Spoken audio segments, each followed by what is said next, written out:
Hello everyone, जों दिनै class 10 मेथ्सनि सोंथि 5.1 नि नैबे नम्बर 1 क्वेश्चन्सनि 4 क्वेश्चन्सखौ सल्व खालामगोन। सिगां नैबे फर्स्ट, सेकेन्ड एन्ड थार्ड बे मोनथामखौ आं सल्व खालामनानै होबाय। जुदि नोंसोर बेखौ नायनोब्ला बे भिडिअनि डिसक्रिपसननि गाहायाव लिंक दङ, बेयाव थांनानै थुनानै नायहै, नङाब्ला नैबे खनानि आइ बाटनाव थांनानै नायहैथार। बेफोरखौ नायब्लासो नोंसोर मोजां बुजिगोन, नङाब्ला बुजिखानाय नङा। मा नायदो नम्बर 4 आव मा क्वेश्चन्स दङ। अके, आं सिगाङाव बर' मिडियामनि क्वेश्चन्सखौ नोंसोरनो खोन्थाग्रोगोन, बेनि उनावहाय इंलिश मिडियामनि क्वेश्चन्सखौ आं नोंसोरनो खिन्थानो हागोन, जाहाथे बिथांमोनाबो बे भिडिअनि गेजेरजों मुलाम्फाखौ लानो हायो। स' नम्बर 4 आव दङ 10,000 रां बोसोरारि 8% बारायब्राय सुदनि हाराव दोनथुमोब्ला बै सानरिखियाव एकाउन्ट बोसोरफ्रोमबो थानो गोनां रांनि बिबां। माने नोंनाव 10,000 फैसा दङ, नों बेखौ बोसोराव 8 थाखा 108 थाखा करै नों सुद हरनो नागिरदों। मा सुदनो? बारायब्राय सुद। बारायब्राय सुद माने बारायलांबाय थागोन बियो, बारायलांबाय थागोन। आं बुजायगासिनो दङ, बिनि सिगां नायलांग्रो इंलिश मिडियामनि कुइसन्सखौ। अके, नैबेलाय इंलिश मिडियाम कुइसन्सआ ओरैबायदि गोरलै नाय। The amount of money in the account every year when rupees 10,000 is deposited at the compound interest at 8% per annum. आं बुजायगासिनो दं कुइसन्सखौ नाय। स' कुइसन्सआव ओरैबायदि होन्दों, आं सल' बायदि खिन्थानोसै नोंसोरनो। नोंनाव 10,000 फैसा दं। दा नों मा खालामखो? बे 10,000 फैसाखौ लोगोनो सोरबा सासे मानसिनो नों सुद हरनोसै।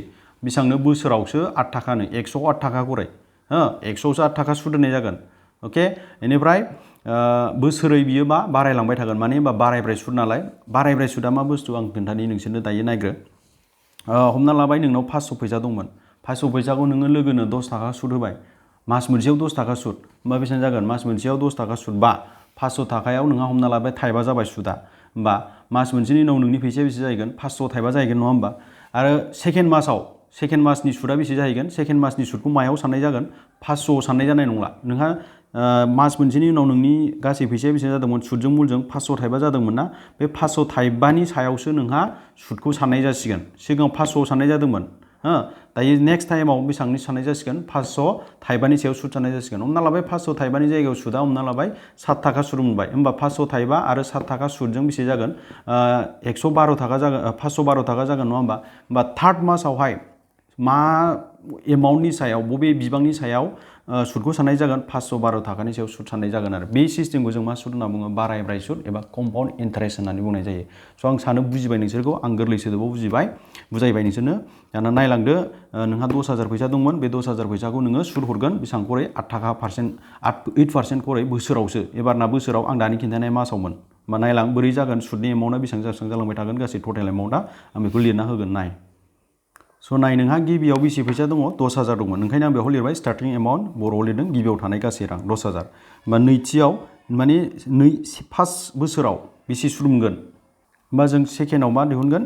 नाय, 1 बोसोरनि उनाव सुद मुल गासै जोंहा बेसे जमा जागोन, जों बेखौ दाना दिहुनसै। आं बिथिं दिहुननि, नाय।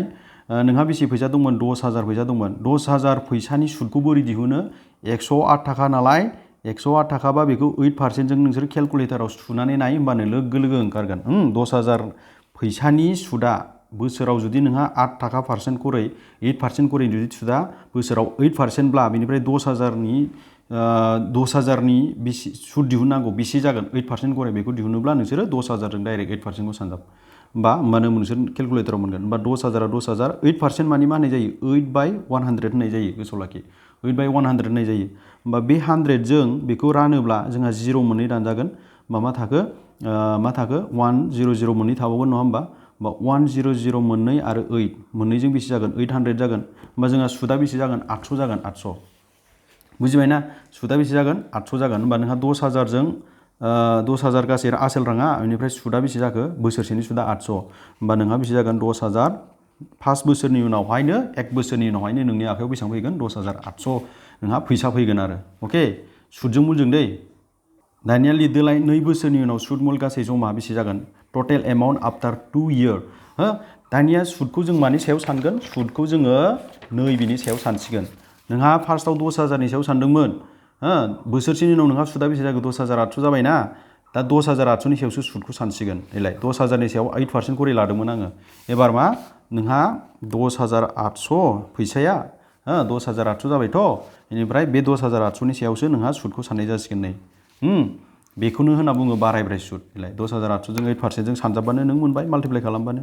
ओरैबायदि गोरलै, आयौ। होमबा नों 8% मानि मा होनो? 8/100। होमबा 100 जों बेखौ डिवाइड खालामबा नैबे 0 मोननै दानजागोन बेहा दानजास्राबाय गैला बेयाव जेबो थाला 0 मोननै दानजाबाय अके होमबा 10,000 8 थाबाय सरि 108 थाबाय आरो 8 थाबाय नङा होमबा माल्टिप्लाइ खालामदो माल्टिप्लाइ खालामबा जों मोनगोन 864 मोनगोन बेसे मोनगोन 864 मोनगोन जोङो जेबो गोरा गैया होमबा सरि र' आं दाजाबखानोसै बेखौ प्लास खालामखानोसै नोंहा इन्टारेस्टआ सुदा बेसे जागोन 864 जागोन ओमफ्राय नोंहा बेसे फैसा दंमोन 10,800 फैसा दंमोन मुल थाखाया 10,800 नि सुदा गासै नोंहा 864 जागोन होमबा 10,800 जों नैबे सुदजों प्लास खालामोब्ला बेसे जागोन होमबानो नों गासै जमा रांखौ मोनसिगोन नायदो गासै जमा रांखौ मोनसिगोन नोङो 11,664 जागोन नोंहा गासै फैसाया 11,664 जागोन नोंहा फैसाया 2 बोसोरनि उनाव 2 बोसोरनि उनाव बेसेबांखिनि फैसा जागोन बास बेखिनियानो नोंहा जथेस्थ' बे सानलुलि जौगाथियाव दंना गैया बेखौ दिहुननो थाखाय अके दानिया नों मा दिहुनदो फारिथिया होमबा जोंहा फारिथिया सिरिजआ बोरै जाखो नायदो सिक्वेन्सआ जोंहा बोरै जाखो फार्स्टआव 10,000 बे 1 बोसोरनि उनाव बे फैसाया बारायनानै बेसे जादों 10,800 बेनिफ्राय 2 बोसोरनि उनाव बे फैसाया बारायनानै बेसेबां जादों बेसेबां जादों बिदिनो थांबाय थागोन बियो ओंखायनो आं डट होदों दे होमबा जोंहा फार्स्टआव 10,000 फैसाया 10,800 जाबाय उनावहाय 11,664 जाबाय बिदिनो थांबाय थागोन बियो नों बेसेबां दिरुनलायनो गोनांथि गैया दानिया डिखौ दिहुनदो डि माने कमन डिफारेन्स बे फार्स्टखौ सेकेन्डनिफ्राय माइनास खालामगोन सेकेन्डखौ थार्डनिफ्राय माइनास खालामगोन बास 10,800 निफ्राय 10,000 खौ माइनास खालामबा बेसे जागोन मिथिखायो नोंसोरो बेसेबां थागोन 800 थागोन आरो बिनिफ्राय बेखौ माइनास खालामलाय 11,664 खौ मानिफ्राय माइनास खालामनांगोन 10,800 खौ माइनास खालामनांगोन जों जेसेबां मोनो जों माइनास खालामबा जों 864 मोनगोन 864 मोनगोन होमबा नों डिया मिलायाखै नङा होमबा मिलायाखै डिया बेहा बिनिफ्राय बेखौ माइनास खालामनाय माने 800 बिनिफ्राय बेखौ माइनास खालामनाया 864 मिलायाखै मिलायाब्ला बे मा नङा एपि नङा माने सानलुलि जौगाथि नङा ओंखायनो लिरदो